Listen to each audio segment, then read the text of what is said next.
ልማዶችን በአራት ደረጃዎች መገንባት። የስነ ልቦና ባለሙያ የሆነው ኤድዋርድ ቶርንዳይክ በ1898 ልማዶቻችንና ባህሪዎቻችን የሚመሩትን ህግጋት የምንረዳበትን መረዳት መሰረት የጣለ ጥናት አድርጎ ነበር። ቶርንዳይክ በወቅቱ የፈለገው የእንስሳትን ባህሪ ማጥናት ነበር በድመቶች ላይ። እያንዳንዳቸው ድመቶች እሱ የእንቆቅልሽ ሳጥን ባላቸው ቦታ ውስጥ ያስቀምጣቸዋል። ሳጥኑ የተሰራው ድመቶች የሆነች ነገርን ሳብ በማድረግ የሆነች ነገርን ጫን በማለት ወይም የሆነ ነገር ላይ በመውጣት በበር በኩል መውጣት እንዲችሉ ተደርጎ ነው። በሩ ከተከፈተላቸው ፊት ለፊታቸው ምግብ የያዘ ጎድጓዳ ሳህን ስለተቀመጠላቸው ወደዚያ ይሮጣሉ።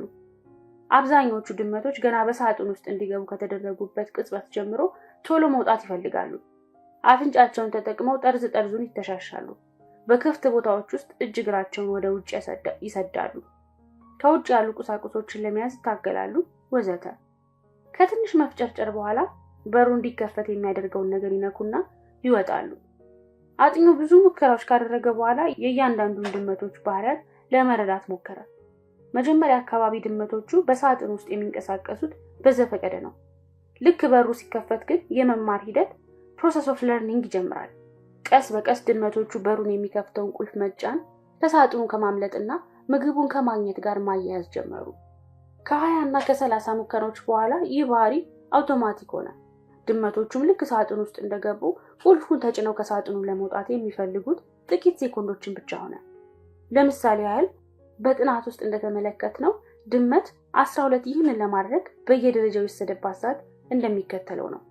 160 ሴኮንዶች፣ 30 ሴኮንዶች፣ 60፣ 15፣ 28፣ 20፣ 30፣ 22፣ 11፣ 15፣ 12፣ 10፣ 14፣ 10፣ 8፣ 8፣ 5፣ 10፣ 8፣ 6፣ 6፣ 7።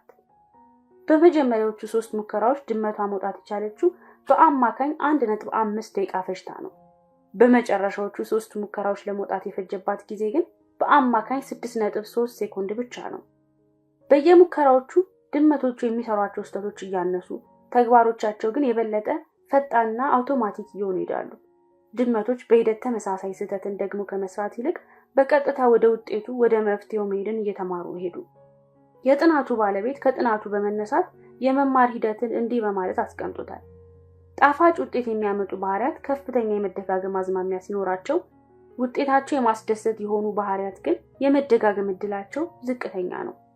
ይህ ጥናት በህይወታችን ውስጥ ልማዶች እንዴት እንደሚፈጠሩ ለማጥናት የሚሆነውን ትክክለኛ መነሻ አስቀምጦልናል። ልማዶች ምንድን ናቸው? አእምሮአችን ልማዶችን የሚያዳብረው ስለምንድን ነው? የሚሉና ለመሳሰሉት ጥያቄዎች መልስ የሰጠም ነበር። አእምሮአችን ልማዶችን የሚገነባው ለምንድን ነው? ልማድ ማለት አውቶማቲክ እስኪሆን ድረስ በበቂ ሁኔታ የተደጋገመ ባህሪ ማለት ነው። ይህ ልማዶችን የመገንባት ሂደት የሚጀምረው በመሞከርና በመሳሳት ነው። በህይወት ውስጥ አዲስ ነገር ባጋጠመ ጊዜ ሁሉ አእምሮ ውሳኔ መወሰን አለበት። አንድ ችግር ለመጀመሪያ ጊዜ ሲመጣብህ እንዴት እንደምትወጣ አታውቅም። ልክ እንደ ቶርንዳይክ ድመቶቹ ያንንም ትሞካክራለህ። በዚህ ጊዜ አእምሮ ውስጥ የሚካሄዱ የተቃወሱ እንቅስቃሴዎች ወይም ኒውሮሎጂካል አክቲቪቲስ ብዙ ናቸው። ምን ማድረግ እንዳለብህ ለመወሰን ሁኔታዎችን በጥንቃቄ ትመረምራለህ። በርካታ አዳዲስ መረጃዎችን ወደ አእምሮ በማስገባትም ትርጉም ያለው ነገር እንዲሰጥ ለማድረግ ትፍጨረጨራለህ። አእምሮህም ከነዚህ ሁሉ ውስጥ የተሻለውን ለመጠቀም ተጨናንቆ ይሰራል። በሂደት ልክ ቁልፉ እንደተጫኑት ድመቶቹ ወደ መፍትሄው አካባቢ ትረግጣለህ። ለምሳሌ የመደበር ስሜት ሲቆጣጠር ትንሽ ብትሮጥ የሚያረጋጋ መሆኑን ታውቃለህ። ቀኑን ሙሉ ሰርተህ አእምሮ ስለዛለ የቪዲዮ ጌሞችን ብትጫወት ዘና እንደሚያደርግ ትማራለህ። መፍትሄዎችን ትፈልጋለህ። በስተመጨረሻም ሽልማትን ትቀበላለህ። ወደ አንድ ወዳልጠበቅከው ሽልማት ስትደርስ ለቀጣይ አቅጣጫ ስልትህን ታሻሽላለህ። አእምሮህም ከሽልማቱ በፊት የነበሩት እውነቶች ሁሉ ቦታ ማስያዝ ይጀምራል። ይህ ከሁሉም የሰው ባህሪያት ጀርባ ያለው የግብረ መልስ ቀለበት ወይም ፊድባክ ሉፕ ነው። መሞከር፣ መውደቅ፣ መማር፣ በቀጥታ መሞከር፣ በልምምድ ብዛት ጠቃሚ ያልሆኑ እንቅስቃሴዎች እየጠፉ ጠቃሚ የሆኑት ግን እየተደጋገሙ ይሄዳሉ። ይህ የልምምድ ምስረታ ነው። በተደጋጋሚ ችግር ባጋጠመ ጊዜ ሁሉ አእምሮህ የመፍቻውን ሂደት አውቶሜት እያደረገ ይሄዳል። በመሆኑም ልማዶች በተደጋጋሚ የምትጋፈጣቸው ጭንቀቶችና ችግሮች አውቶማቲክ መፍትሄ ጥርቅሞች ናቸው። የስነ ባህሪ ሳይንቲስት ጆሰን ሬሃ እንዳለው ልማዶች በአካባቢያችን ውስጥ በተደጋጋሚ የሚያጋጥሙን ችግሮች የምንፈታባቸው ቀላል አስተማማኝ መፍትሄ ናቸው። ልማዶች እየተፈጠሩ በሄዱ ቁጥር በአእምሮአችን ውስጥ የሚካሄዱት እንቅስቃሴዎች እየቀነሱ ይሄዳሉ። ውጤታማ የሚያደርገውን ነገር ምልክት የሚሰጠን ነገር ላይ ማተኮርን እንማራለን። በቀጣይ ተመሳሳይ ችግር ሲገጥምህ ምን ማድረግ እንዳለብህ ስለምታውቅ በቀጥታ ወደዛ ትሄዳለህ። ነገሩን ከብዙ አቅጣጫ እያዩ መተንተን አያስፈልግም። ስለሆነም አእምሮ የመሞከር መሳሳት ሂደቱን ያልፈውና ቀጥተኛ የአእምሮ ህግ ያስቀምጣል። ይህ ከሆነ ያ ነው የሚል። ይህ አእምሮ ላይ የሚታተም ህግ ለሁኔታዎች የሚስማማ በሆነ ጊዜ ሁሉ የምንጠቀመው ሆኖ ይቀመጣል። አሁን ጭንቀት በተሰማ ቁጥር መሮጥ እንዳለብህ ህግ አለ። ልክ ከስራ ተመልሰው ወደ ቤት እንደመጣ የቪዲዮ ጌሞችን ተከፍታለህ። የሆነ ወቅት ላይ ብዙ ጥረት ይፈልግ የነበረ ምርጫ አሁን ግን አውቶማቲክ ነው። ልምድ ተገንብቷል። ልማዶች በተሞክሮቻችን የምንማራቸው አእምሮአዊ አቋራጭ መንገዶችን ሜንታል ሾርትከትስ ናቸው። ማለትም ልማዶች ባለፈው ጊዜ የገጠሙ ችግሮች የተፈታባቸው መፍትሄዎች፣ ሂደቶች፣ ትውስታዎች ናቸው። ሁኔታዎቹ እየሰሩ በሄዱ ቁጥር እያጠራቀምን እንሄድና ለሌሎች ተመሳሳይ ችግሮች እንጠቀማቸዋለን። አእምሮአችን እነዚህን ያለፉ ሂደቶች የሚያስታውስበት ዋነኛው ምክንያት ወደፊት ለሚመጡት ችግሮች የተሻሉ መፍትሄ የሚሆኑ ነገሮችን ለመገመት ነው። ልማዶችን ማዳበር በጣም ጠቃሚ ነው። ምክንያቱም አእምሮ የአንጎል የጠርሙስ አንገት ነውና በአንድ ጊዜ ትኩረት መስጠት የሚችለው ለአንድ ችግር ወይም ለአንድ ጉዳይ ብቻ ነው። በዚህም የተነሳ አእምሮ ሁል ጊዜ በጣም አስፈላጊውን ነገርን ለመስራት እንደተጠመደ ነው። የሚቻል በሆነ ጊዜ ሁሉ ንቁ አእምሮአችን ነገሮችን ንቁ ወዳልሆኑ አእምሮአችን ክፍል በመላክ አውቶማቲክ በሆነ ሁኔታ አውቶማቲክሊ እንዲሰራ ማድረግን ይወዳል። ልማዶች ሲመሰረቱ የሚሆነው ነገር ይህ ነው። ልማዶች መጨናነቅን በመቀነስ የአእምሮን አቅም ከፍ ያለ እንዲሆን ያደርጋሉ። በዚህም አእምሮአችን ለሌላ ነገር ትኩረት እንዲሰጥ ነፃነት ይሰጡታል። ልማዶች አእምሮን ነፃ በማድረግ የሚሰጡት ጥቅም እንዳለ ሆኖ አንዳንድ ሰዎች ግን ጠቃሚነታቸውን ይጠይቃል። ሐሳባቸው ልማዶች ህይወትን ለዛ ቢስ ያደርጉ የሚል ነው። እኔ በማልወደው የህይወት መንገድ ውስጥ ራሴን ማስቀመጥ አልፈልግም እና እንደዚህ አይነት ድግግሞሾች የህይወትን አዲስነትና ነዛሪነት አያጠፉ? ጥያቄዎቻቸው ይህ ነው። በፍጹም እንደዚህ አይነት ጥያቄዎች የተሳሳተ ክፍፍሎችን ያመጣሉ። ልማዶችን በመገንባትና ነፃነትን በመላበስ መካከል የመምረጥ ግዴታ እንዲኖርብህ ያደርጋሉ። በእውነታው ግን ሁለቱም አብሮ ተስማምተው መሄድ የሚችሉ ነገሮች ናቸው። ልማዶች ነፃነትን አይገድቡም። የፈጠሩትም እነሱ ናቸው። እንዲያውም ልማዶቻቸውን በወጉ ያልገሩ ሰዎች የሚኖራቸው ነፃነት ውስን ነው። ጥሩ የፋይናንስ ነክ ልማዶች ከሌሉ ህይወት ትግል ትሆንብሃለች። ጥሩ የጤና ልማዶች ከሌሉ ነፃ ሆነ መኖር አትችልም። ያለ ጥሩ ትምህርት ነክ ልማዶች ሁልጊዜም ከኋላ ትሆናለህ። ሁልጊዜም ጥቃቅን ነገሮች ላይ እንድትወሰን የምትገደድ ከሆነ ለነፃነት የሚኖር ጊዜ ጥቂት ይሆናል። ለማሰብና ለፈጠራ የሚሆን የአእምሮ ስፍራ መፍጠር የምትችለው አንዳንድ የህይወት መሰረታዊ ነገሮች ቀላል በማድረግ ነው። ከዚያ በተቃራኒው ልማዶችን በተገቢ ሁኔታ ካዳበርክና ችግሮችን በዚያ መንገድ መፍታት ከቻልክ አእምሮ በቀጣይ የሚመጡትን አዳዲስ ችግሮች ለመጋፈጥ ነፃ ይሆናል። ዛሬ ላይ ልማዶችን መገንባት ወደፊት ማድረግ የምታስበውን በስፋት እንድታደርግ ይረዳሃል። ልማዶች የሚሰሩት ሳይንስ። ልማዶችን የመገንባት ሂደት በአራት ደረጃዎች መክፈል ይችላል። ምልክት ፍንጭ ወይም ኪው፣ ፍላጎት ጉጉት ወይም ክራቪንግ፣ ተግባር ምላሽ ወይም ሪስፖንስ እና ውጤት ሽልማት ወይም ሪዋርድ። ሂደቱን ወደ እነዚህ አራት ደረጃዎች መቆራረጥ ልማድ ማለት ምን ማለት እንደሆነ፣ እንዴት እንደሚሰራ እንዲሁም እንዴት ልማዶችን ማሻሻል እንደሚቻል ለመረዳት መንገዱን ቀላል ያደርገዋል። ሁሉም ልማዶች የሚያድጉት በአራት ደረጃዎች በቅደም ተከተላቸው ነው። ምልክት፣ ፍላጎት፣ ተግባርና ውጤት። እነዚህ አራት ደረጃዎች የሁሉም ልማዶች የጀርባ አጥንቶች ናቸው። አእምሮአችን ሁሉ ጊዜ በእነዚሁ ደረጃዎችና በዚሁ ቅደም ተከተል ውስጥ ያልፋል። መጀመሪያ ምልክት ወይም ፍንጭ ወይም ኪው አለ። ይህ ምልክት አእምሮ የሆነ አይነት ባህሪ እንዲያነሳሳ ይለኩሰዋል። ምልክት ውጤቱን የሚጠቁም ጥቂት መረጃ ነው። አያት ቅድመ አያቶቻችን እንደ ምግብ፣ ውሃና ወሲብ ያሉ ተቀዳሚ ሽልማቶች ያሉበትን ቦታ ለሚጠቁሙ ምልክቶች ትኩረት ያደርጉ ነበር። እኛ ግን ዛሬ ትኩረታችንን የምናደርገው እንደ ዝና፣ ገንዘብ፣ ክብር፣ ስልጣን፣ ፍቅር፣ ጓደኝነትና የመሳሰሉት ሁለተኛ ደረጃ ሽልማቶች የሚገኙበትን በሚጠቁም ምልክቶች ላይ ነው። በእርግጥ እንደነዚህ አይነት ሽልማቶች የሁሉም ነገር መነሻ የሚሆነው የመራባትና በህይወት የመቀጠል ፍላጎት በተዘዋዋሪም ቢሆን ይደግፋሉ። አእምሮአችን ያለንባቸው ውጫዊና ውስጣዊ ሁኔታዎችን በቀጣይነት በመተንተን ሽልማቱ የት እንደሚገኝ ፍንጭ ለማግኘት ይጥራል። ምልክት ይህንን ፍንጭ የሚሰጠው የመጀመሪያው ጠቋሚ በመሆኑ ምክንያት በተፈጥሮ ወደ ከፍተኛ ፍላጎት ወይም ጉጉት የመምራት አቅም አለው። ጉጉት ወይም ፍላጎት ወይም ክራቪንግ ሁለተኛው ደረጃ ነው። ይህም ከልማዶች ሁሉ ጀርባ ያለ አነሳሽ ኃይል ነው። ያለ አንዳች ፍላጎት ተነሳሽነት ወደ ተግባር የምንገባበት ምንም ምክንያት የለም። የምትጓጓው ራሱ ልማዱን አይደለም፣ ልማዱ የሚያመጣውን ለውጥ እንጂ። ሲጋራ ማጨስን አትጓጓም። የምትጓጓው ሲጋራ በማጨስ የምታገኘውን ከጭንቀት የመላቀቅ ደስ የሚል ስሜት ነው። ጥርስን መፋቅም አያጓጓም፣ የንጹህ አፍና ጥርስ ባለቤት መሆን እንጂ። ቴሌቪዥን መክፈትን በጉጉት አትጠባበቅም፣ መዝናናትን እንጂ። እያንዳንዷ ጉጉት ውስጣዊ ሁኔታን ለመቀየር ካለ ፍላጎት ጋር የተሳሰረች ናት። ይህ በዝርዝር የምናየው በጣም ጠቃሚ ነጥብ ነው። ጉጉት ወይም ፍላጎት ከሰው ሰው ይለያያል። በጽንሰ ሐሳብ ደረጃ የትኛውም ሽራፊ መረጃ ፍላጎትን ያነሳሳል። በተግባር ግን ሁሉም ሰው በተመሳሳይ ምልክት አይነሳሳም። ለቁማርተኞች የካርታ ፕወዛ ድምጽ የፍላጎት ማዕበልን የሚያቀጣጥልበት ምልክት ሊሆን ይችላል። ለሌሎች ግን ምንም ነው። ምልክቶች እስካልተተረጎሙ ድረስ ትርጉም የለሽ ነገሮች ናቸው። ምልክቶች ወደ ፍላጎት የሚያሸጋግራቸው የተመልካቹ ስሜት፣ አስተሳሰቦችና ሁኔታዎች ናቸው። ሶስተኛ ደረጃ ተግባር ወይም ምላሽ ወይም ሪስፖንስ ነው። ተግባር ባለቤቱ የሚያደርጋቸው ተጨባጭ ልማዶች ናቸው። እንደየሁኔታው የተግባር ወይም የሐሳብ መልክ ሊኖራቸው ይችላል። ተግባር የመኖሩ ጉዳይ የሚወስነው በተነሳሳበት መጠንና ከባህሪው ጋር በሚኖረው የፍትጊያ መጠን ነው። አንድ ተግባር አንተ ማድረግ ከምትችለው በላይ የሆነ የአካልና የአእምሮ ጥረት የሚጠይቅ ከሆነ ትተወዋለህ። ሌላ ግብረ መልስ ወይም ተግባር የሚወስንበት ነገር ችሎታህ ነው። ቀላል ይመስላል። ልማዱ የሚመጣው ግን የሚፈለገውን ነገር ማድረግ የምትችልበት ከሆነ ብቻ ነው። የቅርጫት ኳስ ተጫዋች መሆን ብትፈልግ በበቂ ሁኔታ መዝለል የማትችል ከሆነ እድለኛ አይደለህም። በስተመጨረሻም የተግባር ግብረ መልሱ ውጤት ወይም ሽልማት ሪዋርድ ያመጣል። ሽልማቶች የየትኞቹም ልማዶች የመጨረሻ ግቦች ናቸው። ምልክቶች ሽልማቶችን ስለማየት፣ ጉጉት ሽልማቱን ስለመፈለግ ሲሆኑ ተግባራዊ ግብረ መልስ ግን ሽልማቱን ስለመውሰድ ነው። ሽልማቶችን የምናሳድደው ሁለት ጥቅሞች ስላሏቸው ነው። አንደኛ ያረኩናል፣ ሁለተኛ ያስተምሩናል። የሽልማት የመጀመሪያው ጥቅም ጉጉታችንን ማርካት ነው። አዎ፣ ሽልማቶች በራሳቸው ጥቅም ይሰጣሉ። ምግብና ውሃ በህይወት ለመኖር የሚያስፈልጉ ኃይል ይሰጡሃል። ማስታወቂያ መስራት የተሻለ ክብርና ገንዘብ ያመጣል።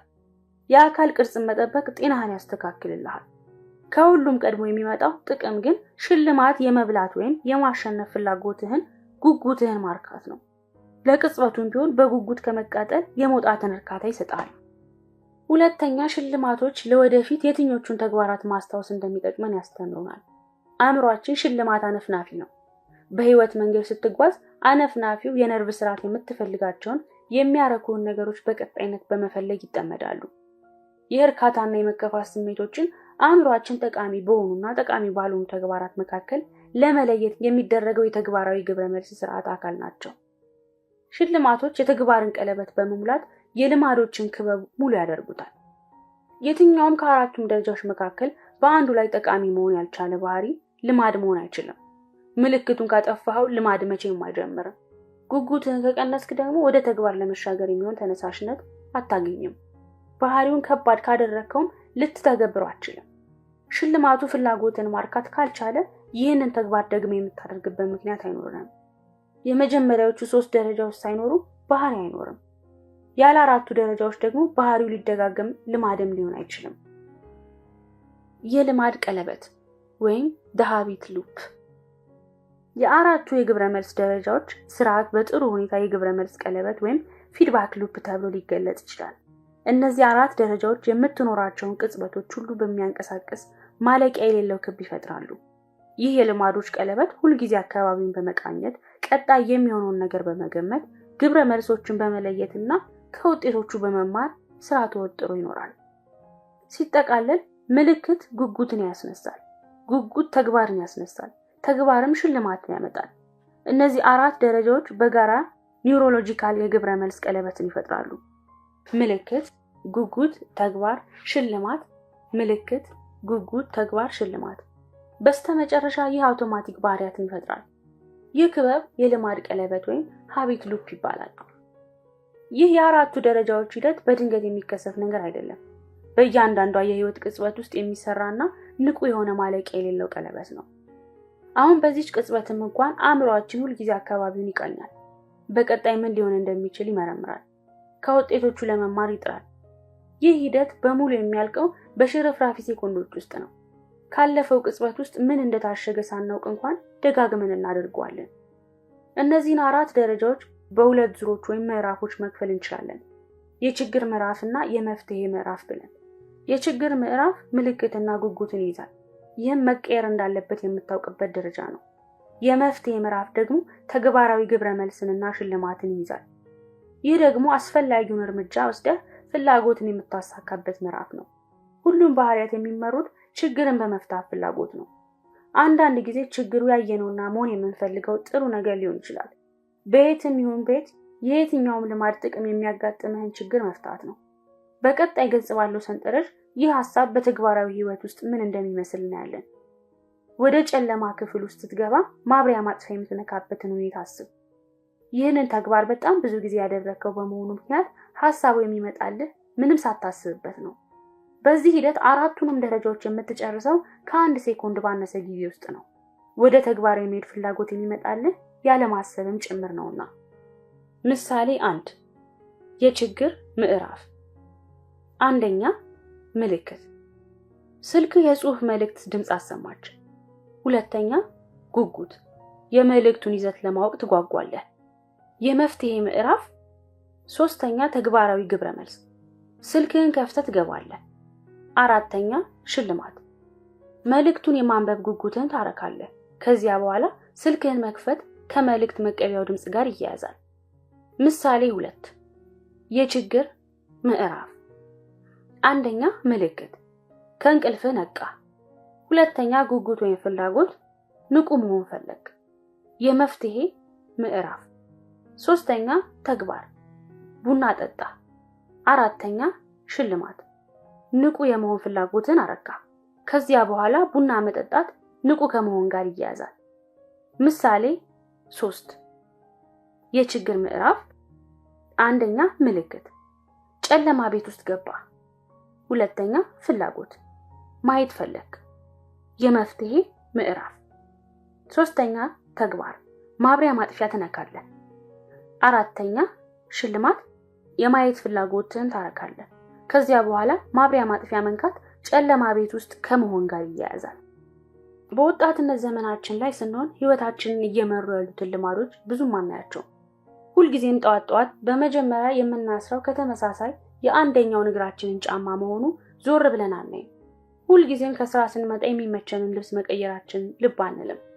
ከብዙ 10 ዓመታት የአእምሮ ቀረጻ በኋላ እነዚህን ያስተሳሰብና የአተገባበር ሂደቶችን ስንከተል እንገኛለን። የባህሪ ለውጥ 4ቱ ህጎች። በቀጣዮቹ ምዕራፎች እነዚህ ከላይ ያየናቸው 4ቱ ደረጃዎች በየቀኑ የምናደርጋቸው ነገሮች ላይ ሁሉ እንዴት ተጽዕኖ እንደሚያሳድሩ ደጋግመን እናያለን። ይህንን ከማየታችን በፊት ግን እነዚህን 4 ደረጃዎች ወደ ተግባራዊ ነገሮች በማሻገር መልካም ልማዶችን ለማዳበር፣ መጥፎ ልማዶችን ደግሞ ለመተው ሊጠቅሙን ወደሚችሉበት ሁኔታ ማምጣት አለብን። ይህንን ነገር እኔ የባህሪ ለውጥ 4ቱ ህጎች እለዋለሁ። ህጉም መልካም ልማዶችን ለመገንባት፣ መጥፎ ልማዶችን ደግሞ ለመስበር የሚረዱ ቀላል የሆኑ መመሪያዎችን ያስቀምጣል። እያንዳንዳቸው ህጎች የሰውን ባህሪ እንደሚለውጡ ቁልፎችን መውሰድ ትችላለን።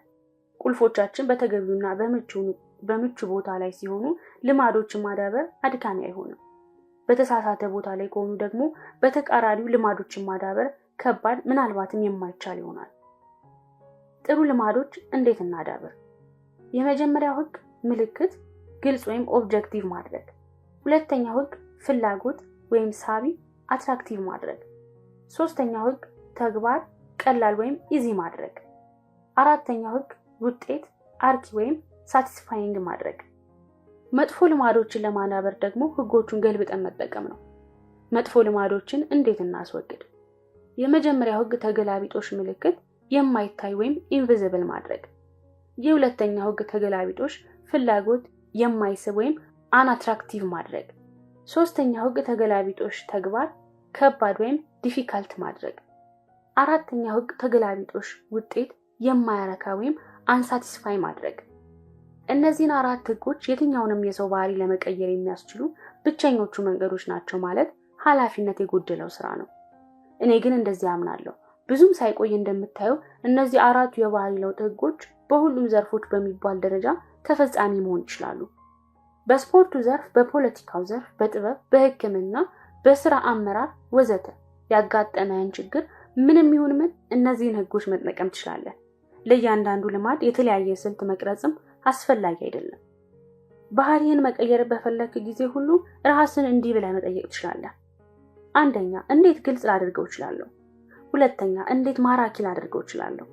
ሶስተኛ፣ እንዴት ቀላል ላደርገው እችላለሁ? አራተኛ፣ እንዴት አርኪ ላደርገው እችላለሁ? አደርጋለሁ ያልኩትን ነገር ሳላደርግ የምቀረው ስለምንድን ነው የሚለውን ሐሳብ አስበው የምታውቅ ከሆነ የጥያቄ መልስ የምታገኘው በአራቶቹ ህጎች ውስጥ የሆነ ቦታ ነው። ጥሩ ልማድን የመቅረጫ መጥፎ ልማድን ደግሞ የማስወገጃ ቁልፍ እነዚህን መሰረታዊ ህጎች መረዳትና ለአንተ በሚሆን መንገድ መጠቀም ነው። የሰውን ተፈጥሮ ያላነበበ የትኛውም ግብ መክሸፉ የማይቀር ነውና። ልማዶች የሚቀረጹት በህይወት ውስጥ ባሉ ስርዓቶች ነው። በቀጣዮቹ ምዕራፎች እያንዳንዳቸውን ህጎች በተናጠል እንመለከታለን። ማጠቃለያ፣ ልማድ አውቶማቲክ እስኪሆን ድረስ በበቂ ሁኔታ እየተደጋገመ ባህሪ ነው። የልማድ የመጨረሻው ጥቅም በተቻለ መጠን በትንሽ ኃይልና ድካም የህይወት ውስጥ ችግሮችን መፍታት ነው። የትኛውም ልማድ ምልክት፣ ፍላጎት፣ ተግባርና ውጤት የሚባሉ ደረጃዎችን ወደሚይዝ የግብረ መልስ ቀለበት መሸንሸን ይቻላል። አራቱ የባህሪ ህጎች የምንላቸው የተሻለ ባህሪን ለመገንባት የምንጠቀማቸው ቀላል መመሪያዎች ናቸው። እነዚህን ህጎችን ግልጽ ማድረግ፣ ሳቢ ማድረግ፣ ቀላል ማድረግና አስደሳች ወይም አርኪ ማድረግ ናቸው። አንደኛው ህግ ግልጽ ማድረግ። 4 ደህና የማይመስለው ሰው። የስነ ልቦና ባለሙያው ጋሪ ክሌር አንድ ጊዜ የቤተሰብ ስብስብን ስለታደመች አንዲት ሴት አውርቶኝ ነበር። ይህች ሴት ለዓመታት በመጀመሪያ ህክምና እርዳታ ሰጪነት ፓራሜዲክ ሰርታለች። በዚህ የቤተሰብ ስብስብ ላይ እንደደረሰች ወንድ አማቷን ስታያቸው የሆነ ነገር ተፈጠረባት። ሁኔታው ጥሩ አይመስልም አለች። አማቷ ስሜታቸው ፍጹም ጥሩ ነበርና በቀልድ መልክ አይ እኔም ያንቺን ሁኔታ አልወደድኩትም ብለው መለሱ። አይ ሆስፒታል መሄድ አለብህ አለች። ከሰዓታት በኋላ አማትየው ለከፋ የልብ ድካም በሽታ ሊያጋልጣቸው የሚችል ከፍተኛ የደም ስር መዘጋት ችግር እንዳለባቸው በምርመራ ተረጋግጦ ከፍተኛ ቀዶ ጥገና እያደረጉ ነበር። ምራታቸው ባስኖር ኖሮ አማትየው ሊሞቱ ይችሉ ነበር። ዋና ዋና የደም ሴሎች ሲሞሉና እንቅፋት ሲገጥማቸው ሰውነታቸው እንደ ቆዳ ያሉ ርቀው የሚገኙ ክፍሎችን ችላ ይልና በቅርበት ለሚገኙ ወሳኝ የእውነት ክፍሎች ብቻ ደም ይረጫል። ይህ ደግሞ በፊት ላይ ያለ የደም ዝውውርን ምስል መቀያየርን ያመጣል። ይህች ሴት የልብ ህመም ካለባቸው በርካታ ሰዎች ጋር ለብዙ ዓመታት ከሰራች በኋላ ይህንን የደም ዝውውር ቅርጽ በማየት ብቻ የመለየት ችሎታ አዳብራለች። በአማቷ ላይ ያየችውን ነገር ማብራራት አትችልም።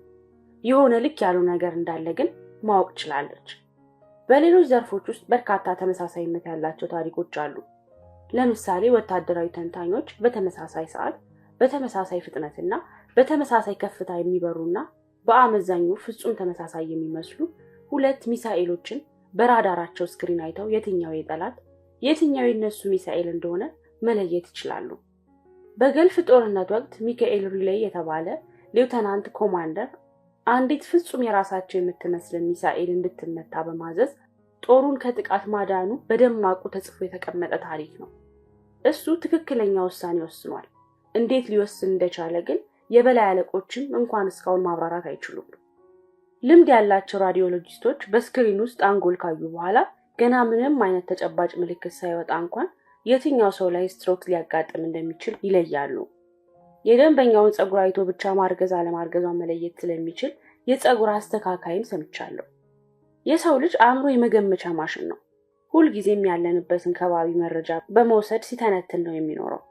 አእምሮ አንድን ነገር በተደጋጋሚ ስታደርገው ከገጠመው ነገሩ አስፈላጊ መሆኑን ይገምትና ምልክቶችን በማስቀመጥ ወደፊት የሚጠቀማቸው ነገሮች ድርድር ውስጥ ያስገባዋል። በበቂ ልምምድ ውስጥ በማለፍ ያለምንም ንቁ እሳቤ እንኳን ውጤት የሚያመጡ ምልክቶችን መለየት ትችላለህ። አእምሮ በተሞክሮ ያገኘውን ትምህርት አውቶማቲክ በሆነ ሁኔታ ያስቀምጠዋል። እየተማርን ያለነው ነገር ሁልጊዜ ማብራራት እንችል ይሆናል፣ ነገር ግን ሁልጊዜ መማር አለ። በዚህ ውስጥ ጠቃሚ ምልክቶችን የማየት ችሎታ ላሉ ልማዶች ሁሉ መሰረት ነው። አእምሮአችንና ሰውነታችን ያለ ሐሳብ ማድረግ የሚችሏቸውን ነገሮች ዝቅ አድርገን እናያለን።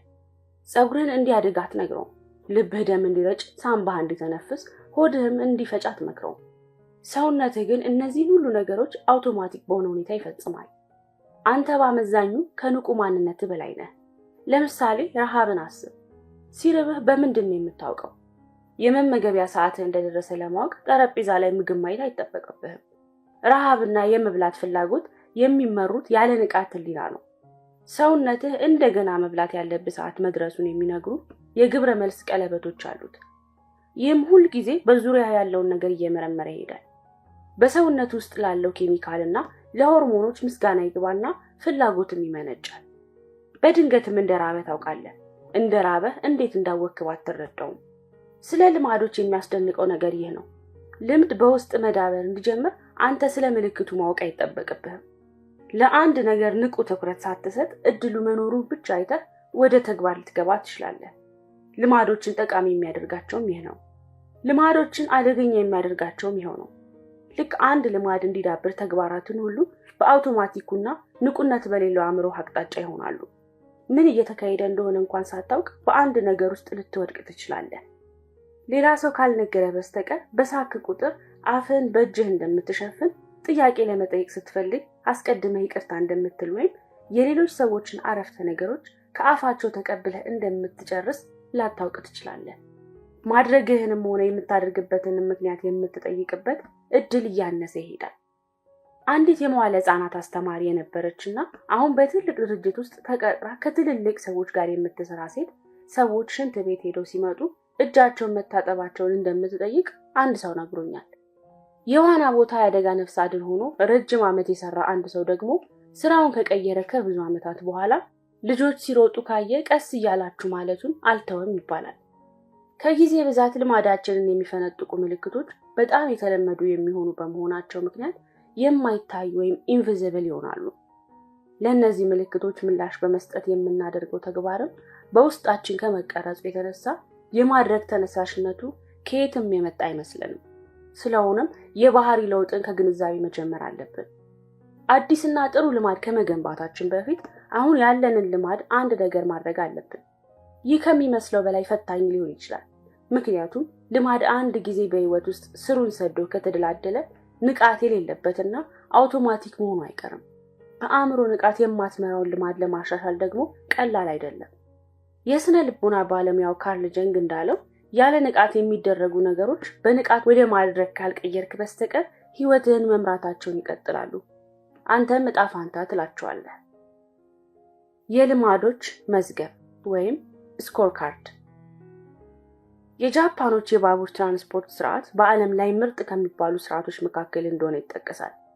በቶኪዮ ውስጥ ባቡር የመጠቀም እድሉን ካገኘ ሰራተኞች ልዩ ልማድ እንዳላቸው ታያለህ። የትኛውን ባቡር የሚነዳ ባለሙያ ነገሮችን በመጠቆም የመጥራት ወይም የመናገር ባህል አዳብሯል። ባቡሩ ወደ መብራት ምልክት ሲደርስ መብራቱ አረንጓዴ ነው ብሎ ይናገራል። ባቡሩ ስቴሽኖች በደረሰና ከስቴሽኖቹ በተነሳ ጊዜ ሁሉ ኦፕሬተሩ ወደ ፍጥነት መለኪያው በመጠቆም ትክክለኛውን ፍጥነት ይናገራል። የመንቀሳቀሻ ሰዓት ሲሆንም ኦፕሬተሩ ወደ ትክክለኛ ሰዓት ይጠቁምና ትክክለኛውን ሰዓት ይናገራል። ሁሉም ሰራተኞችም በተመሳሳይ ይህው አይነት ልምድ አላቸው። ባቡሩ ከመነሳቱ በፊት ሰራተኞቹ ወደ ፕላትፎርሙ በመጠቆም ከላይ እንዳየነው ያደርጋሉ። ይህ ሂደት መጠቆምና መናገር ፖይንቲንግ ኤንድ ኮሊንግ ይባላል። ሲታይ ትንሽ ይመስላል፣ በሚገርም ሁኔታ ግን ውጤታማ ስራን ይሰራል። መጠቆምና መናገር ስህተቶችን በ85%፣ አደጋዎችን ደግሞ በ30% ይቀንሳል። በኒውዮርክ የሚገኘው የኤምቲኤ ጎዳናዎች የዚህን ስርዓት በከፊል በመውሰድ የመጠቆም ወይም ፖይንቲንግ ስራን ብቻ ተግባር ላይ ለማዋል ሞክረዋል። በዚህም በ2 ዓመታት ትግበራ ውስጥ በስተት የመታጠፍ አጋጣሚዎችን በ75% ቀንሷል።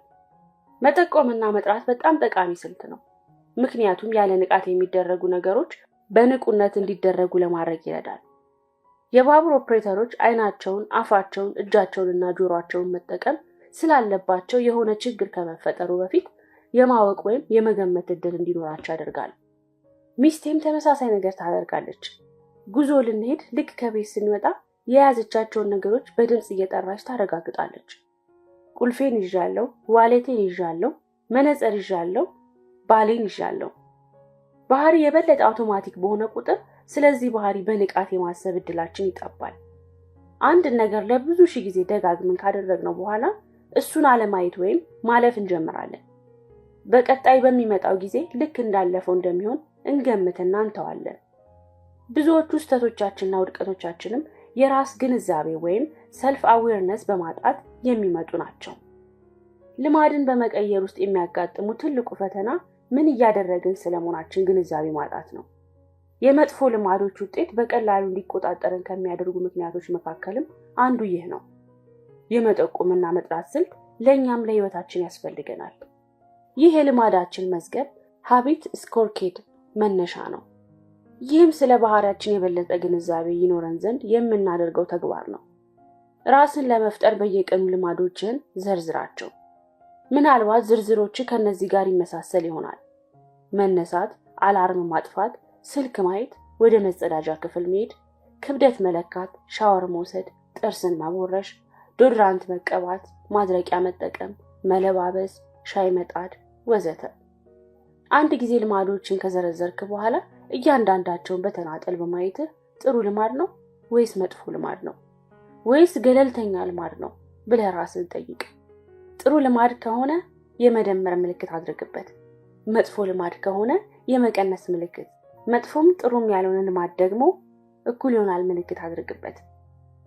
መነሳት እኩል ይሆናል፣ አላርም ማጥፋት እኩል ይሆናል፣ ስልክ ማየት እኩል ይሆናል፣ ወደ መጸዳጃ ክፍል መሄድ እኩል ይሆናል፣ ክብደት መለካት መደመር፣ ሻወር መውሰድን መደመር፣ ጥርስን መቦረሽ መደመር፣ ዶድራንት መቀባትን መደመር፣ ማድረቂያ መጠቀም መደመር፣ መለባበስ እኩል ይሆናል ሻይ መጣድ መደመር። እነዚህ ምልክቶች እንደያንዳንዳችን ሁኔታዎች የሚለያዩ ይሆናሉ። ለምሳሌ ክብደትን ለመቀነስ ለሚፈልግ ሰው ቁርስ መብላት ያለበት ነገርና ክብደት መቀነስ የማይፈልግ ሰው መብላት ያለበት ቁርስ ይለያያል።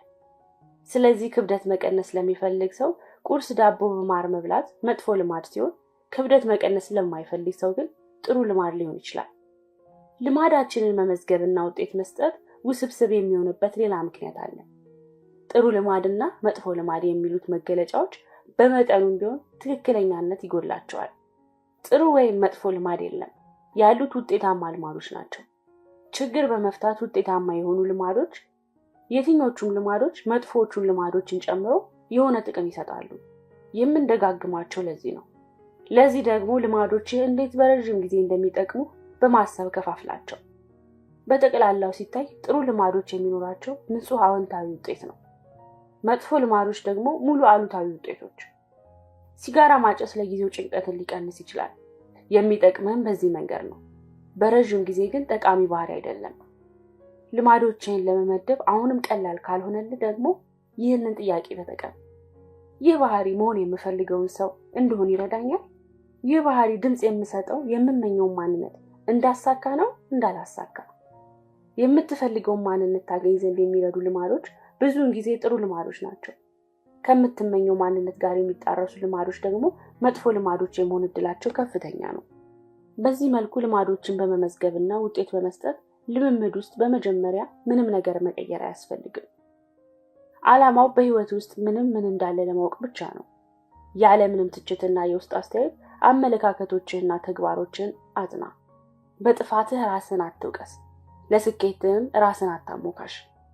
ለምሳሌ በየቀኑ ቸኮሌት የምትበላ ከሆነ ልክ ሌላ ሰው ሲባል እያየ በሚመስል ሁኔታ ራስህን እይ።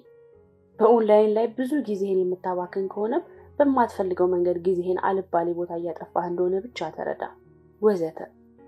መጥፎ ልማዶችን በመቀየር ውስጥ የመጀመሪያው እርምጃ ከሆነ ቦታ ላይ ሆኖ ማየት ነው። ከዚያ ተጨማሪ ድጋፍ የምትፈልግ ከሆነ ከህይወት ውስጥ መጠቆምና መጥራትን ሞክር። እያደረግከው ያለው ልማድን በተመለከተ ልታደርገው ያሰብከውን ነገርና የሚያመጣውን ውጤት ጮክ ብለህ ተናገር። ለምሳሌ የምትመገባቸውን ጣፋጭ ነገሮች ለመቀነስ ከፈለግ ይሄን ኩኪስ ልበላው ነው ግን አልፈልግም፣ ይህንን መብላት ለብዙ በሽታዎች ያጋልጠኛል በል። ስለ ጣፋጭ ልማዶች ከፍ ባለ ድምጽ ሲነገር መስማት ውጤታቸው የበለጠ ተጨባጭ ሆኖ እንዲታይ ያደርጋል። ይህም በለመድከው ድግግሞች ውስጥ ከመቀጠል ይልቅ እርምጃ መውሰድ ላይ ክብደት ይጨምርልሃል። ይህ ተግባር ለመስራት ያሰብካቸውን ነገሮች ዝርዝር ለማስታወስም ይጠቅማል። ነገ ከምሳ በኋላ ፖስታ ቤት ሄዳለሁ ማለት የመሄድህን ነገር ያጠነክርልሃል። ምክንያቱም መሄድ እንዳለብህ አእምሮ እውቅና እንዲሰጥህ እያደረግክ ነው። የባህሪ ለውጥ ሁልጊዜ የሚጀምረው ከግንዛቤ ወይም ከአዌርነስ ነው። እንደ መጠቆምና መጥራትና ልማድን እንደ መመዝገብና ውጤት መስጠት ያሉ ስልቶች የሚያተኩሩት ልማድህን እንድታውቅና ምልክቶችን እንድትረዳ ማድረግ ላይ ነው። ይህ ደግሞ ለአንተ ሊጠቅምህ በሚችል መልኩ ምላሽ ለመስጠት እንድትችል ያደርግሃል። ማጠቃለያ፣ በበቂ ልምምድ ውስጥ ሲያልፍ አእምሮህን በንቃትም ሳያስብ እንኳን ውጤቶችን የሚጠቁም ምልክቶችን መረዳት ይጀምራል። አንድ ጊዜ ልማድ አውቶማቲክ ከሆነ ለምታደርገው ነገር ትኩረት መስጠትን ታቆማለህ። ሁልጊዜም የባህሪ ለውጥ የሚጀምረው ከግንዛቤ ነው። ልማዶችን ለመቀየር ከመጣር በፊት ስለነሱ በቂ ግንዛቤ ሊኖር ያስፈልጋል። መጠቆምና መጥራት ተግባሮችን ቃላዊ መገለጫዎች በመስጠት ግንዛቤህን ያለ ንቃት ከማድረግ በንቁነት ወደ ማድረግ ያሸጋግሩታል። የልማድ ምዝገባ ልምምድ ስለ ባህሪ የተሻለ ግንዛቤ እንዲኖር ለማድረግ የሚጠቅምህ ቀላል ስልት ነው። 5ኛ አዲስ ልማድ የመጀመሪያ የተሻለው መንገድ። በ2001 በታላቁ እንግሊዝ ውስጥ የሚገኙ ተመራማሪዎች ከ248 ሰዎች ጋር በመሆን በ2 ሳምንታት ውስጥ ተፈላጊ ልማዶችን ለማዳበር ስራ ጀመሩ። ጥናቱ የሚሰራባቸው ሰዎች በ3 ቡድን ተከፍለው ስራው ተጀመረ። የመጀመሪያው ቡድን ሙከራው የማይደረግበት መቆጣጠሪያ ቡድን ኮንትሮል ግሩፕ ነው። እዚህ ቡድን ውስጥ ያሉ ሰዎች የተጠየቁት ምን ያህል እንቅስቃሴ እንደሚያደርጉ እንዲከታተሉ ብቻ ነው። ሁለተኛው ቡድን አነሳሽ ቡድን ሞቲቬሽን ግሩፕ ነው።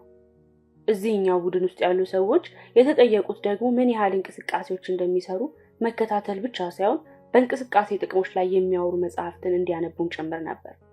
በተጨማሪም ተመራማሪዎች ለቡድኑ አባላት እንቅስቃሴ ማድረግ የልብ ህመምን ለመከላከልና ጤናን ለመጠበቅ ያለውን ጥቅም በመጠኑ አብራርተውላቸዋል። ሶስተኛው ቡድን ደግሞ ከሁለተኛው ቡድን ጋር ተመሳሳይ ተነሳሽነት እንዲኖራቸው የሚያደርግ መጠነኛ ገለጻ ተደርጎላቸዋል። ከዚያ በተጨማሪ ግን በቀጣይ ሳምንት ውስጥ የአካል እንቅስቃሴ የሚያደርጉበትን የቦታና የጊዜ እቅድ እንዲያዘጋጁም ተነግሯቸው ነበር። ከዚህ ቡድን አባላት የሚከተሉን አረፍተ ነገር እንዲሞሉ ነበር የተደረጉት። በቀጣይ ሳምንት ውስጥ በዳሽ ቀን በዳሽ ቦታ ለ20 ደቂቃ የአካል ብቃት እንቅስቃሴ አደርጋለሁ። በመጀመሪያውና በሁለተኛው ቡድን ውስጥ ከ35 እስከ 38% የሚሆኑ ሰዎች በሳምንት ቢያንስ አንድ እንቅስቃሴ ያደርጋሉ። በሚገርም ሁኔታ ለሁለተኛው ቡድን አባላት የተሰጠው ማነቃቂያ በሰዎች ባህሪ ላይ የፈጠረው ትርጉም ያለው ለውጥ የለም። በሶስተኛው ቡድን ውስጥ ከነበሩት ሰዎች 91% የሚሆኑት ግን በሳምንት ቢያንስ አንድ ጊዜ እንቅስቃሴ ያደርጋሉ። ከመደበኛው ንጻሬ እጥፍ በላይ ማለት ነው። የሶስተኛው ቡድን አባላት እንዲሞሉ ያደረጋቸውን አረፍተ ነገር ተመራማሪዎች የመተግበር ፍላጎትን ኢምፕሊሜንቴሽን ኢንቴንሽን ይሉታል። ይህም ልታደርገው የፈለግከውን ነገር መቼና የት ማድረግ እንዳለብህ የምታዘጋጀው እቅድ ነው። ይህ አንድን ልማድ ለመተግበር የምትፈልግበት መንገድም ነው። ልማድን የሚለኩሱት ምልክቶች ወይም ኪውስ የሚመጡት ብዙ መንገድ ነው።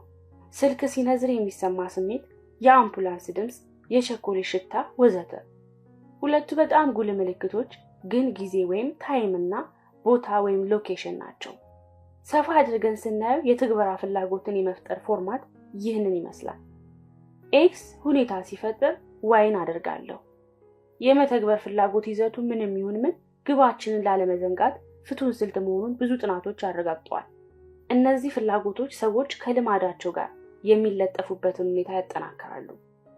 ሰዎች ወደ ምርጫ ጣቢያው የምትሄደው በየትኛው መንገድ ነው እና እዛ የሚያደርስ የትኛው ባስ ነው የመሳሰሉ ጥያቄዎች እንዲመለሱ ሲገደዱ የተመዝጋቢ መራጭ መቶኛ ንጻሬ ከፍ እንደሚል ጥናቶች አረጋግጠዋል። መስመሩ ግልጽ ነው። አዲስ ልማድ ለመከተል የመቼ እና የት እቅዳቸው ያስቀመጡ ሰዎች የማሳካት እድላቸው ከፍተኛ ነው። ብዙ ሰዎች እነዚህን ዝርዝር ሁኔታዎች ሳያውቁ ልማዶቻቸውን ለመቀየር ሲዳክሩ እናያለን። አመጋገብን ማስተካከል አለብኝ ወይም ብዙ መጽሐፍ አለብኝ ብለን ለራሳችን ነግሯለን። ይህንን ልማድ መቼ እንደምንተገብረው ግን ምንም አንልም።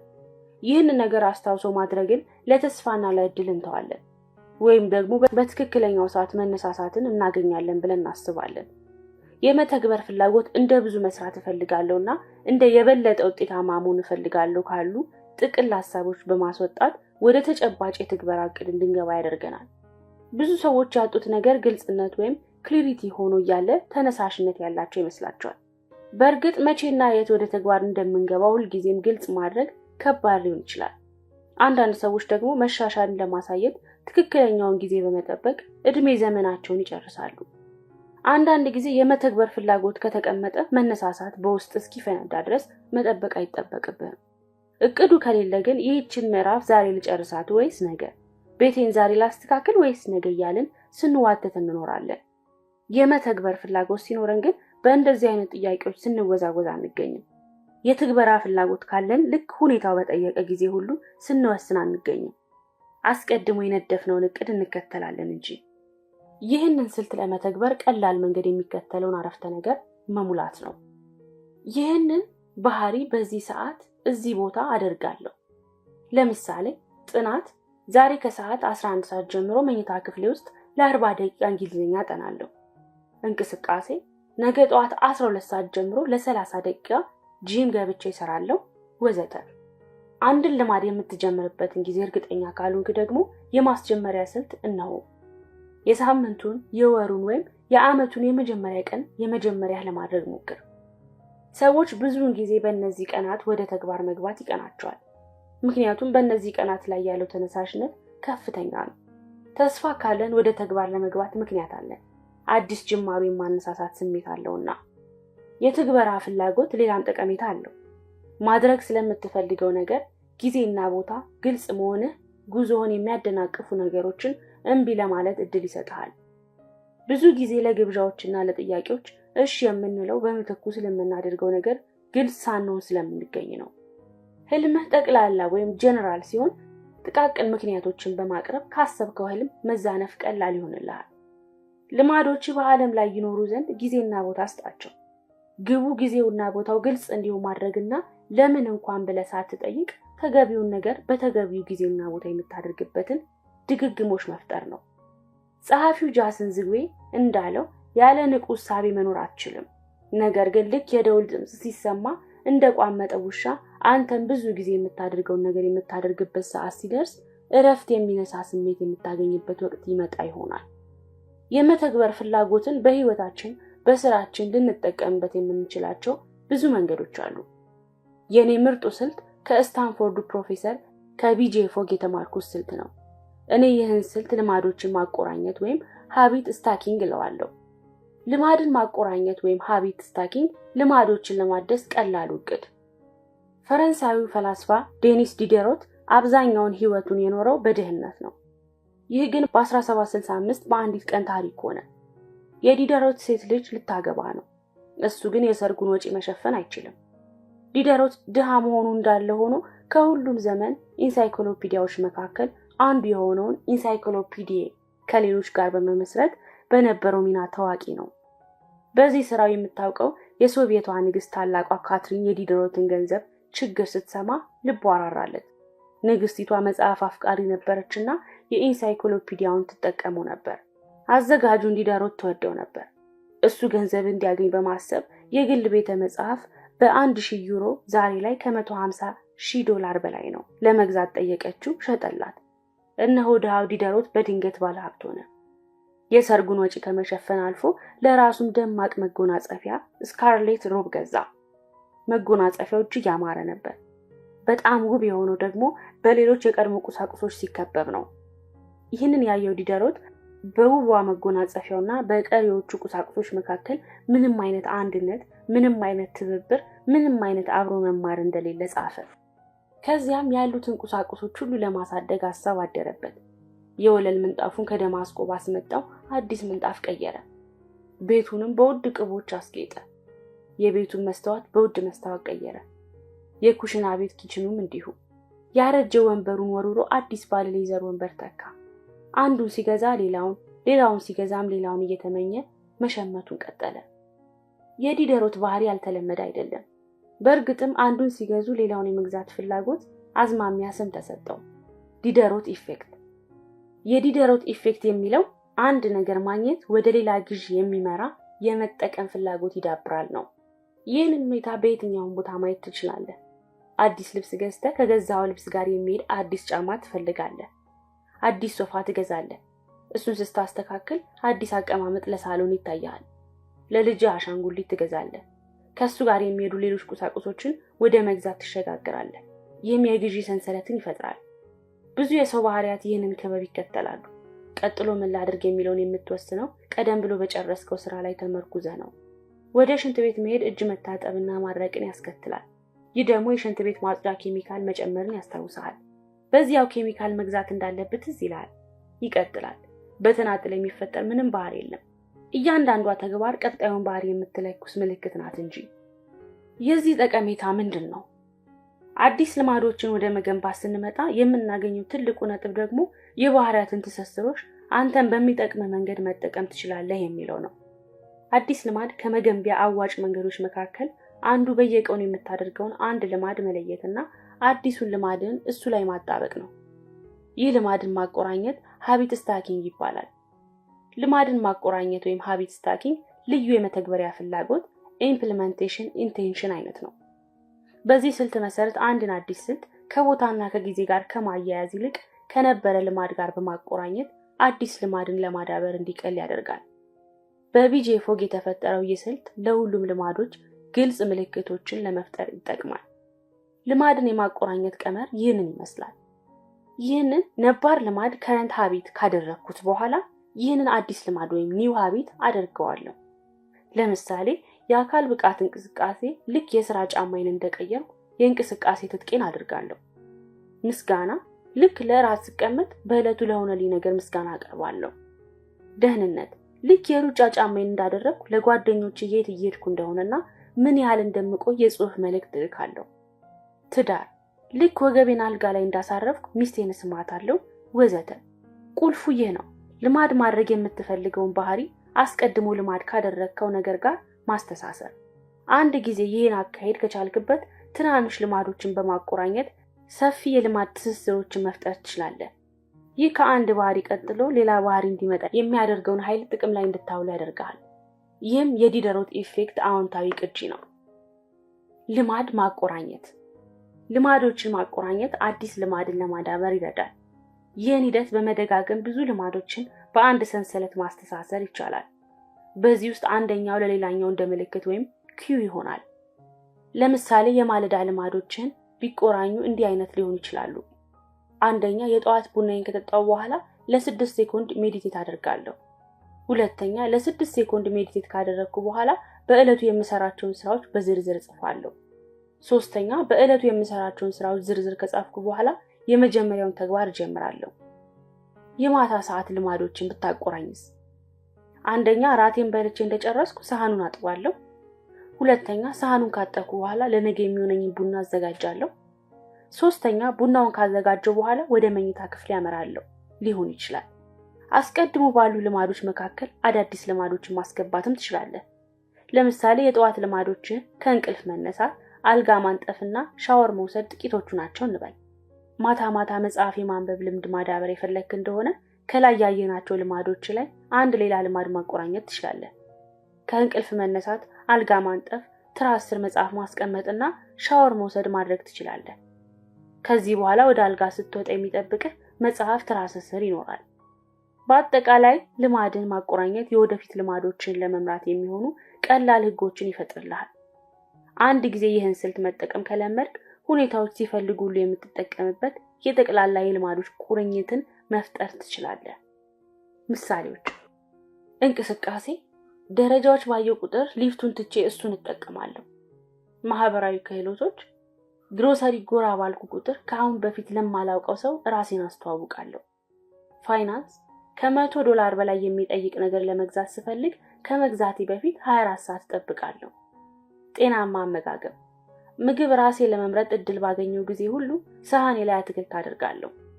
ሙድ ስልኬ በጠራ ቁጥር ከማንሳቴ በፊት ትንፋሽን ወሰድ አድርጌ ፈገግ እላለሁ። መርሳት ከየትኛውም ህዝባዊ ቦታ ተነስቼ ሲሄድ መለስ ብዬ የተቀመጥኩበትን ቦታ በማየት ምንም ነገር አለመርሳቴን አረጋግጣለሁ። ይህንን ስልት በምንም ሁኔታ ብትጠቀመው ውጤታማ የልማዶች ቁርኝት ለመፍጠር የተሻለው መንገድ ነገሮችን የሚለኩስ ትክክለኛው ምልክት ወይም ኪው መምረጥ ነው። የአንድን ባህሪ ጊዜና ቦታ ከሚወስነው የመተግበር ፍላጎት በተለየ መልኩ ልማዶችን የማቆራኘት ስልት የተገነባ ጊዜና ቦታ አለው። አዲስ ልማድን በነበሩ ልማዶች መካከል ስታስገባ የምታስገባበት ቦታ ወሳኝነት አለው። ለምሳሌ ሜዲቴሽንን የጠዋት ልማዶች መካከል ታስገባ ፈልገህ ጠዋት ልጆችህ ወደ ክፍል የሚመጡ ወይም አካባቢ ላይ ጫጫታ የሚበዛ ከሆነ ልክ አይሆንም። የበለጠ ውጤታማ ልትሆን የምትችልበትን ጊዜ መርጠህ አስገባ። በሌሎች ነገሮች የምትያዝበት ሰዓት ላይም አዲስ ልማድ ለማስገባት አትወስን። ሌላው ነጥብ ደግሞ ምልክቶችህን ማምጣት ከምትፈልጋቸው ልማዶች ጋራ ተመሳሳይ ተደጋጋሚነት ወይም ፍሪኩዌንሲ ሊኖራቸው ይገባል የሚለው ነው። በየቀኑ ማድረግ የምትፈልገውን አዲስ ልማድ በሳምንት ሰኞ ብቻ የምታደርገው ነባር ልምድ ላይ ብታቆራኘው ጥሩ ምርጫ አይሆንም። ትክክለኛውን የልማድ ቁርኝት የማግኛ አንደኛው መንገድ ያሉህን ነባር ልማዶች ዘርዝሮ ማየት ነው። እዚህ ጋር ባለፈው ምዕራፍ ያየነው የልማድ መመዝገቢያ መጠቀም ትችላለህ። በአማራጭነት ደግሞ 2 መዘርዝሮችን መፍጠር ትችላለህ። በመጀመሪያው መዘርዝር አንተ ራስህ ሳታጓድል የምታደርጋቸው ልማዶችን ዘርዝር። ለምሳሌ መነሳት፣ ሻወር መውሰድ፣ ጥርስ መቦረሽ፣ መልበስ፣ ቁርስ መብላት፣ ልጆችን ትምህርት ቤት ማድረስ፣ የዕለቱን ስራዎች መጀመር፣ ምሳ መብላት፣ የዕለቱን ስራዎች ማጠናቀቅ፣ የሥራ ልብሶችን መቀየር፣ ራት መብላት፣ መብራት ማጥፋት፣ ወደ መኝታ መሄድ። ዝርዝርህ ረጅም ሊሆን ይችላል፣ ሐሳብ ግን ታገኛለህ። ሁለተኛው መዘርዝር ደግሞ በየቀኑ አንተ ላይ ያለ ማጓደል የሚሆኑ ነገሮችን ዘርዝረህ ጻፍ። ለምሳሌ ፀሐይ ትወጣለች፣ የጽሑፍ መልእክት ይደርሳል፣ የምታዳምጠው ሙዚቃ ያቆማል፣ ፀሐይ ትጠልቃለች። እነዚህን 2 መዘርዝሮች ተጠቅመህ አዲሱን ልማድህን የህይወትህን አካል እንዲሆን የት ጋር ብታደርገው እንደሚሻል ትመርጣለህ። ልማድን ማቆራኘት የተሻለ የሚሆነው ምልክት ግልጽ ወይም ስፔሲፊክ እና መተግበር የሚችል ሲሆን ነው። ብዙ ሰዎች በጣም አሻሚ የሆኑ ምልክቶችን ይመርጣሉ። እኔም ራሴ ይህንን ስህተት ሰርቼ አውቃለሁ። ፑሻፕ የመስራት ልምድ ማዳበር በፈለኩ ጊዜ የፈጠርኩት የልማድ ቁርኝት ለምሳ ወይም እረፍት ሳደርግ 10 ፑሻፕ እሰራለሁ የሚል ነበር። ብዙም ሳይቆይ ግን ይህ ነገር ግልጽ አለመሆኑን ተረዳው። ፑሻፑን የምሰራው ምሳ ከመብላቴ በፊት ነው ከበላው በኋላ? የት? ከጥቂት የመዘበራረቅ ቀኖች በኋላ የልማዶች ቁርኝቴን እንደዚህ አድርጌ ያስተካከልኩት። ምሳ ለመብላት ላፕቶፔን ስዘጋ ጠረጴዛዬ ፊት ለፊት 10 ፑሻፕ እሰራለሁ። አለቀ። የበለጠ ማንበብ፣ የተሻለ መመገብና የመሳሰሉ ልማዶችን ተገቢ ነገሮች ቢሆኑም ማድረግ ስላለብን ነገሮች ግን በቂ መልእክት አያስተላልፉልንም። ቁርኝትን ሁል ጊዜ ግልጽና የተነጠለ አድርገው። በሩን ከዘጋው በኋላ ጥርሴን ከቦረሽኩ በኋላ ወዘተ። አዲሱን ልማድ ፍጹም ግልጽ ከሆነ ምልክት ጋር ካስተሳሰርከው የምታደርግበትን ጊዜና ቦታ በጥራት ማየት ትችላለህ። ስለሆነም የባህሪ ለውጥ የመጀመሪያው ህግ ግልጽ ወይም ኦብቪየስ ማድረግ ነው። እንደ የትግበራ ፍላጎትን ልማዶችን ማቆራኘት ያሉ ስልቶችን የልማዶችን ምልክቶች ግልጽ በማድረግ የምትተገብረውን ነገር መቼት በእቅድ እንድታሰፍር የሚጠቅሙ ተግባራዊ ስልቶች ናቸው።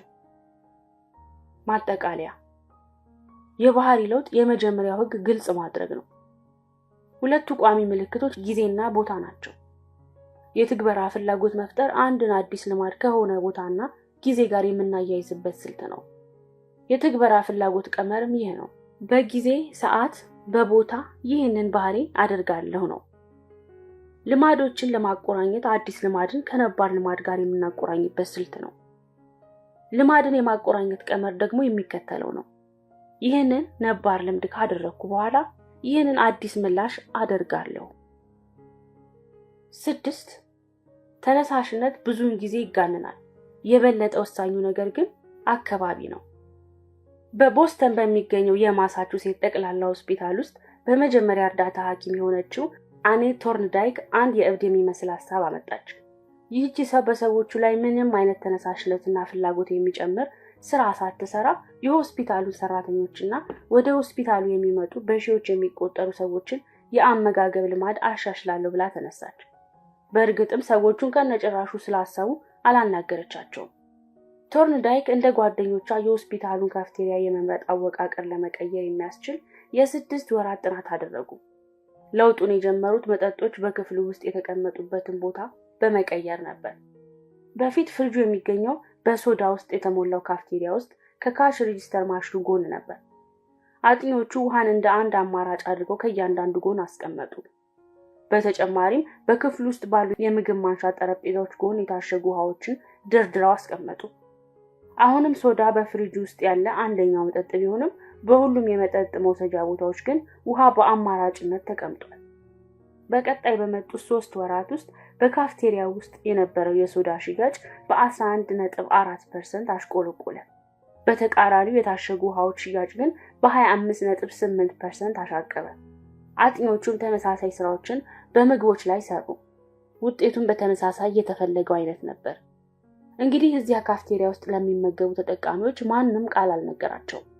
ሰዎች ብዙውን ጊዜ ምርቶችን የሚመርጡት በምርቶቹ ላይ ተመስርተው ሳይሆን ምርቶቹ የሚገኙበትን ቦታ ተጠቅመው ነው። ወደ ኪችን ስገባ ኩኪሶች የያዘ ሳህን ካገኘው ዘገን አድርጌ መብላቴ አይቀርም። አስቀድሜ ለመብላት ያላሰብኩትና ያልራበኝ በሆነም በሳሎኑ ጠረጴዛ ላይ ሙዝና አፕል ከተቀመጠልኝም አለፍ ስል አንድ ፍሬ ያለማንሳት አልችልም። ልማዶቹ የሚቀየሩት እንደምትኖርበት ክፍልና በአቅራቢያ እንዳሉት ምልክቶች ነው። አካባቢ ወይም ኢንቫይሮንመንት የሰዎችን ባህሪ የሚቀይር ስውር እጅ ነው። የሚኖሩን ልዩ ስብዕናዎች እንዳሉ ሆነው ባለንበት ከባቢ ምክንያት የምናዳብራቸው ባህሪያትን ብዙ ናቸው። በቤተ ክርስቲያን ውስጥ ሰዎች በሹክሹክታ ማውራትን ያዘወትራሉ። በጨለማ ውስጥ የሚሄድ ሰው የሚሄደው ነቃና ቀልጠፍ ብሎ ነው። በዚህ መንገድ አዘውትረን የምናያቸው የተለመዱ ለውጦች በአመዛኙ ውጫዊ እንጂ ውስጣዊ አይደሉም። እናም ሁሉም ልማዶች አውድ ወይም ኮንቴክስት ላይ የሚንተራሱ ናቸው። የስነ ልቦና ባለሙያው ከርት ሌዊን በ1936 ትልቅ አረፍተ ነገር መፍጠር የሚችል አንድ ቀመር ጽፎ ነበር። በዚህ ቀመር መሰረት ባህሪ ሰው በአካባቢው ውስጥ ሲኖር የሚፈጠር ነገር ነው። Behavior is a function of the person in their environment. B equal F P T. B equal behavior ወይም ባህሪ፣ F equal the function of፣ P equal person ወይም ሰው፣ E equal environment ወይም አካባቢ። ብዙም ሳይቆይ ይህች የሌዊ ቀመር በቢዝነሱ ዓለም ውስጥ መፈተን ጀመረች። በ1957 የምጣኔ ሀብት ባለሙያ ሃውኪንስ ስተርን ሰጀሽን ኢምፕለስ ባይንግ ያለውን ጽንሰ ሐሳብ ይዞ ብቅ አለ። ሐሳቡ ገዢው አንድን ምርት ለመጀመሪያ ጊዜ ሲያየው የምርቱ አስፈላጊነትም አብሮ ይታያል የሚል ነው። በሌላ አገላለጽ ደንበኞች ምርቶችን በድንገት የሚገዙት ምርቶቹ ስለሚያስፈልጓቸው ብቻ ሳይሆን ምርቶቹ ለነሱ በቀረቡበት አቀራረብ ተስበውም ነው። ለምሳሌ እንዲታዩ ሆነው የተደረደሩ ምርቶች መሬት ላይ ደበቅ ብለው ከተቀመጡ ምርቶች የበለጠ ይሸጣሉ። በዚህም የተነሳ በሱቆች መደርደሪያዎች ላይ በሚታይ መልኩ ተደርድረው የምታገኟቸው ውድ የሆኑ ብራንድ ነገሮችን ነው።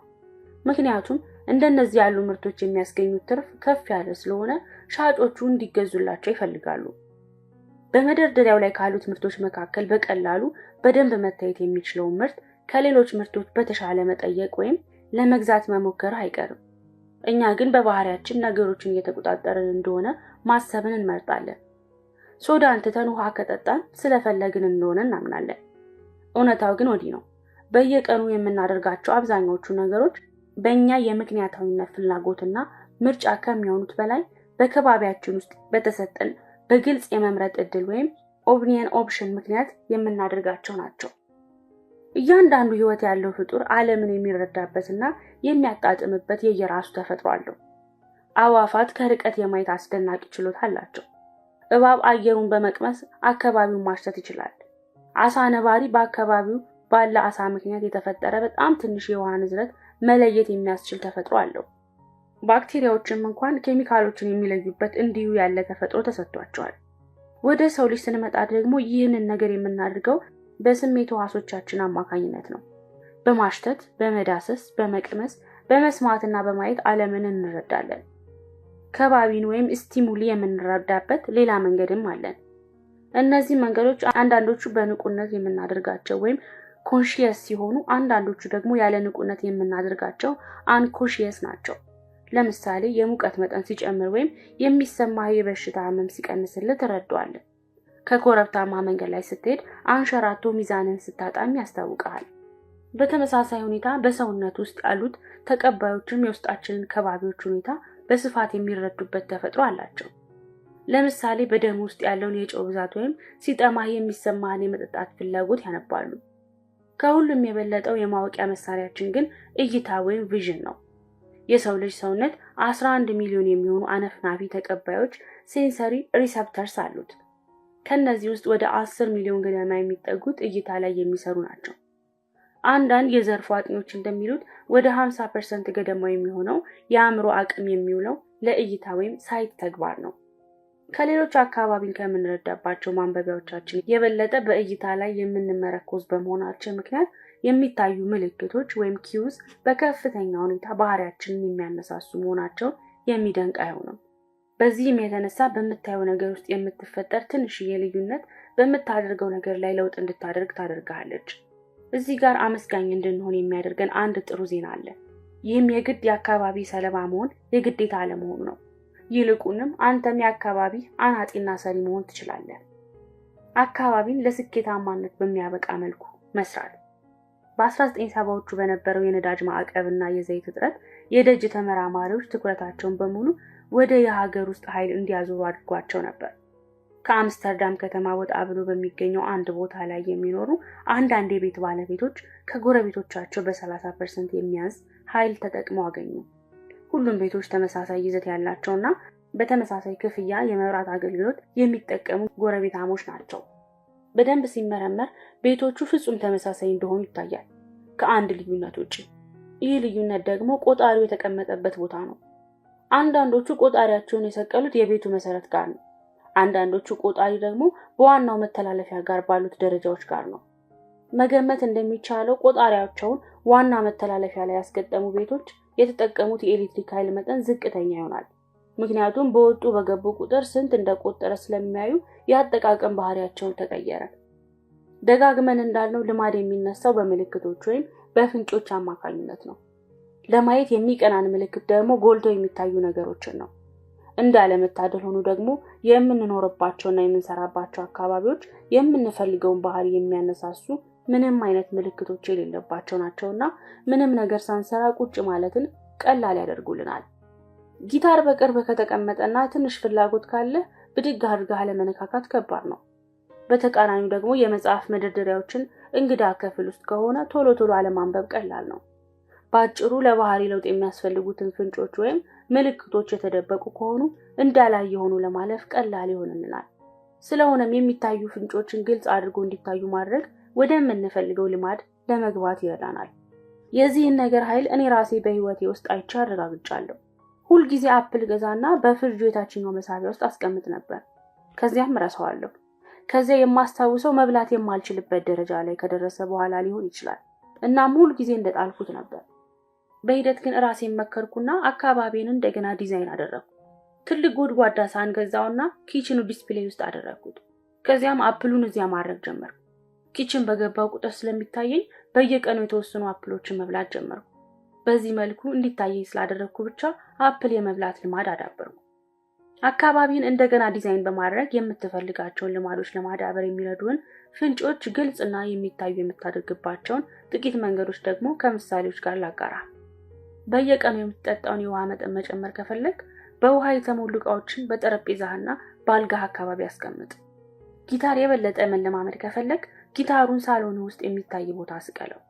ዲያሪ መጻፍ የምትፈልግ ከሆነ የዲያሪ ማስታወሻህን መኝታ ክፍል ኮሞዲኖ ላይ አስቀምጠው።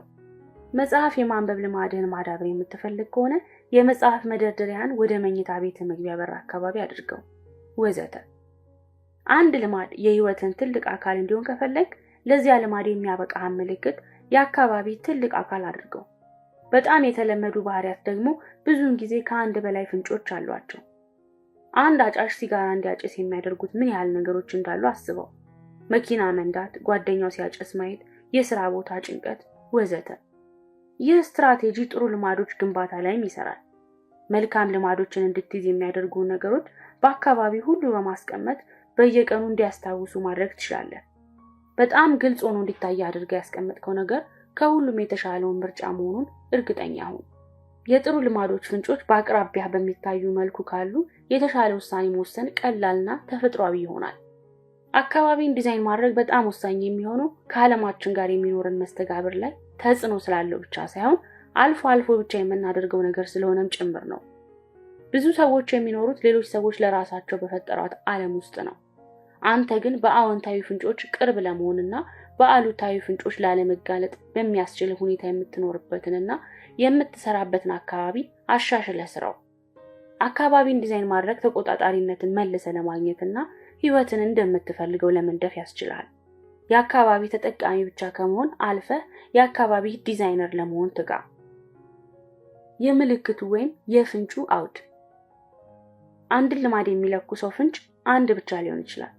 በጊዜ ሂደት ግን ልማዶችህ ከአንድ አነሳስ ጋር ብቻ ሳይሆን በባህሪ ዙሪያ ካለው አጠቃላይ ከባቢ ሁኔታ ጋር ሊያያዙ ይችላሉ። ለምሳሌ ብዙ ሰዎች ብቻቸውን ሆነው ከሚጠጡት በላይ ከሌሎች ጋር ሲሆኑ ብዙ አልኮል የመጠጣት ልማድ አላቸው። እዚህ ጋር እንድትጠጣ የሚያደርግ ነገር ብዙ ነው። ጓደኞቹ አልኮል ሲያዙ ማየት፣ ከባሩ የሚሰማው ሙዚቃ፣ የቢራውን ድርድር ማየት ወዘተ ሁሉ አነሳሾቹ ይሆናሉ። እኛ በአእምሮአችን ልማዶችን ከተከሰቱበት ቦታ ጋር እናያይዛለን። ቤት ውስጥ፣ ቢሮ ውስጥ፣ ጂም ውስጥ፣ መጠጥ ቤት ወዘተ እያንዳንዱ ቦታ ከሆነ ልምድ ጋር ግንኙነት ያዳብራል። በጠረጴዛ ላይ ካሉት ቁሳቁሶች፣ በኪችን ውስጥ ካሉት ዕቃዎች ወይም በመኝታ ክፍል ካሉት ነገሮች ከእያንዳንዳቸው ጋር የተለየ ግንኙነት ታዳብራለህ። ባህሪያችን የሚወሰነው በከባቢያችን ውስጥ ባሉ ቁስ አካላት አይደለም፣ ከቁስ አካላቱ ጋር በሚኖረን ግንኙነት እንጂ። በእርግጥ ይህ አካባቢ በባህሪዎቻችን ላይ የሚኖረውን ተጽዕኖ ልናስብበት የሚገባ ጥሩ መንገድ ነው። አካባቢህን በቁሳዊ ነገሮች የተሞላ አድርገህ ማሰብህን አቁምና አካባቢህን በብዙ ግንኙነቶች የተሞላ አድርገህ ማሰብ ጀምር። በአካባቢ ካሉት ነገሮች ጋር እንዴት መስተጋብር ውስጥ እንደምትገባም አስብ። ለአንድ ሰው ሶፋው በየምሽቱ ለአንድ ሰዓት ያህል መጽሐፍ የሚያነብበት ቦታው ነው። ለሌላኛው ሰው ግን ሶፋው ቴሌቪዥን የሚያይበት ወይም ሳህን ሙሉ ኩኪስ ተቀምጦ የሚበላበት ይሆናል። የተለያዩ ሰዎች የሚኖራቸው የተለያዩ ትውስታዎች ናቸው። ስለዚህም የተለያዩ ሰዎች ከተመሳሳይ ቦታ ላይ የሚያዳብሩት የተለያዩ ልማዶችን ይሆናል። ጥሩ ዜናም አለ። አንድ ልማድ ከአንድ አውድ ጋር ማያያዝ ይቻላል። በአንድ ጥናት ውስጥ ሳይንቲስቶች የእንቅልፍ እጦት ችግር ያለባቸው ሰዎች የድካም ስሜት ሲሰማቸው ብቻ ወደ መኝታ ክፍላቸው እንዲሄዱ አዘዟቸው። እስካልደከማቸው ድረስ በሌላ ክፍል ውስጥ እንዲቆዩም አስጠነቅቋቸው። በጊዜ ሂደት እነዚህ በሽተኞች የአልጋቸውን አውድ ከመተኛት ተግባር ጋር ማያያዝ ጀመሩ። ወደ አልጋቸው እንደወጡ መተኛትም ቀላል እየሆነላቸው መጣ። አእምሯቸው አልጋ ላይ ተጋድሞ ስልክ መነካካት፣ ቴሌቪዥን ማየት ወይም መጨነቅ ሳይሆን አልጋ ላይ የሚደረግ ነገር መተኛት ብቻ እንደሆነ ተማረ። ይህ የአውድ ኃይል የሚያሳየን ሌላ ጠቃሚ ስልትም አለ። ይኸውም በአዲስ ከባቢ ውስጥ ልማዶችን መቀየር ቀላል መሆን ነው። አሁን ያለህን ልማድ ለመቀየር ስታስብ አዲስ ከባቢ ውስጥ ራስን የምታስቀምጠው ከሆነ ልትቀይረው የፈለግከውን ባህሪ ያስጀመሩንና ያስያዙን ፍንጮች እንድታይ ያደርጋል። ከነሱ የትውስታ ትኩሳትም ታመልጣለህ። ብዙ ነባር ፍንጮች ባሉበት አዲስ ልማድን ከመገንባት ይልቅ አዲስ ልማድን በአዲስ ከባቢ ውስጥ መገንባት ይቀላል። በመኝታ ክፍል ውስጥ ቴሌቪዥን የማየት ልምድ ከነበረ በጊዜ መተኛት ቀላል አይሆንልህም። ሁልጊዜ የቪዲዮ ጌም የምትጫወትበት መኖሪያ ክፍል ውስጥ ሳትረብሽ ማጥናት ቀላል አይሆንልህም። ከነበረው ከባቢ ወጣ ካልክ ግን የነበሩን የባህሪ መድሎች መተው ትችላለህ። እንደዚህ ካደረክ የነበረውን ከባቢ ፍንጮች ከመታገል ትድናለህ። ይህ ደግሞ አዲስ ልማድን በቀላሉ ለማዳበር ይረዳሃል። ሙሉ በሙሉ አዲስ የሆነ ከባቢ መፍጠር ከባድና የማይቻል ከሆነብህ ያለህን ከባቢ እንደገና በመቀያየር ስራው። ለስራ፣ ለጥናት፣ ለእንቅስቃሴ፣ ለምግብ ማብሰል ወዘተ የተለያዩ ቦታዎች ስፔስ ፍጠርላቸው። እዚህ ጋር ጠቃሚ ሆኖ የምታየው መፈክር አንድ ቦታ ለአንድ ተግባር የሚል ነው። የሥራ ፈጣሪነት ዘመኔ እንደጀመርኩ አካባቢ ያገኘሁት ቦታ ላይ ሆኜ ሰራ ነበር። ሶፋ ላይ ወይም ዱካ ላይ ወይም ወንበርና ጠረጴዛ ላይ ማታ ማታ ስራ ማቆም ከባድ እየሆነብኝ መጣ። በግልና በስራ ሰዓት መካከል ምንም መለያየት አልነበረም። ሶፋዬ ዘና የምልበት ነው ወይ ስራ የምሰራበት ቦታ? በርካታ እንዲህ ያሉ ጥያቄዎች የሚያስነሳ ህይወት ውስጥ ነበርኩ። ሁሉንም ነገር የማድረገው በተመሳሳይ በሁሉም ቦታ ነው። ከጥቂት ዓመታት በኋላ ለስራ የሚሆን አንድ ክፍል ያለው ቤት ውስጥ የመኖር ዕድል አገኘሁ። ከዚያ በኋላ ስራ እዚያች ክፍል ውስጥ ብቻ የሚደረግ ነገር ሆነ። የግል ህይወት ደግሞ ከዚያ ክፍል ውጪ። በስራ ህይወትና በቤት ህይወት መካከል ትክክለኛውን የልዩነት መስመር ማስመር ስችል የአእምሮዬን ፕሮፌሽናል ክፍል መዝጋትና መክፈት ቀላል ሆነልኝ። እያንዳንዷ ክፍል በዋናነት አንድ መሰረታዊ ተግባር ነው ያላት። ኪችን ምግብ ለማብሰያ፣ ቢሮዬ ስራ ለመስሪያ። በቻልከው መጠን የአንዱን ልማድህን አውድ ከሌላው ልማድህ አውድ ጋር ላለመደበላለቅ ሞክር። አውዶችን መደበላለቅ ስትጀምር ልማዶችን መደበላለቅ ትጀምራለህ። በዚህ ጊዜ ቀለል ያለው ልማድ የማሸነፍና የመተግበር ዕድል ይኖረዋል። የዘመኑ የቴክኖሎጂው ለገብነት ጥቅምም ጉዳትም የሚሆነው በዚህ ምክንያት ነው። ስልክህን ለሁሉም ተግባራት መጠቀም ትችላለህ። ይህ ስልክህን በጣም ጥሩ ቁስ የሚያደርገው ነገር ነው። በስልክ ሁሉንም ነገሮች መስራት መቻል ግን ስልክህን ከአንድ ስራ ጋር እንድታያይዘው ያደርጋል። በስልክ ተጠቅመህ ስራ መስራት ትፈልጋለህ። ስልክህን ስትይዝ ግን ወደ ማህበራዊ ሚዲያዎች ጎራ ለማለት የተመቻቸህ ትሆናለህ። ኢሜል ለማየት፣ ጌም ለመጫወት ወዘተም እንዲሁ። ይህ የፍንጮችን መተረማመስ ይፈጥራል። ስለዚህ ለእያንዳንዱ ልማድ የተለየ አውድን መስጠትና የተለየ ከባቢ መፍጠር እንደ ዋና ቁልፍ ተጠቀም። ያለህበት የኑሮ ደረጃ አዳዲስ ከባቢዎችን ለመፍጠር እንደማያስችል አስበህ ይሆናል። እውነት ነው። የነበረህን ክፍል ትተህ ሌላ ክፍል ለሌላ ለማግኘት ቀላል ላይሆንልህ ይችላል። አስቀድሞ ባለው ውስን ነገርም ግን አዲስ ከባቢ መፍጠር ትችላለህ። ለምሳሌ የምትኖርበትን አንድ ክፍል ቤት ለየዓላማዎች መሸንሸን ትችላለህ። የምትጠቀማቸውን ኤሌክትሮኒክሶችንም እንዲሁ። ላፕቶፑን ለመጻፊያ ብቻ፣ ታብሌቱንም ለማንበቢያ ብቻ፣ የእጅ ስልኩን ደግሞ ለማህበራዊ ሚዲያና ለግንኙነት ብቻ የሚጠቀም ሰው አውቃለሁ። ይህ ሰው ላፕቶፑ እጁ ላይ ካለ ወደ ፌስቡክ ዝር አይልም ማለት ነው። ይህንን ስልት በአግባቡ ከተጠቀምክ እያንዳንዱ አውድ ከእያንዳንዱ ልማድና የአስተሳሰብ ዘዬ ጋር የተያያዘ ይሆናል።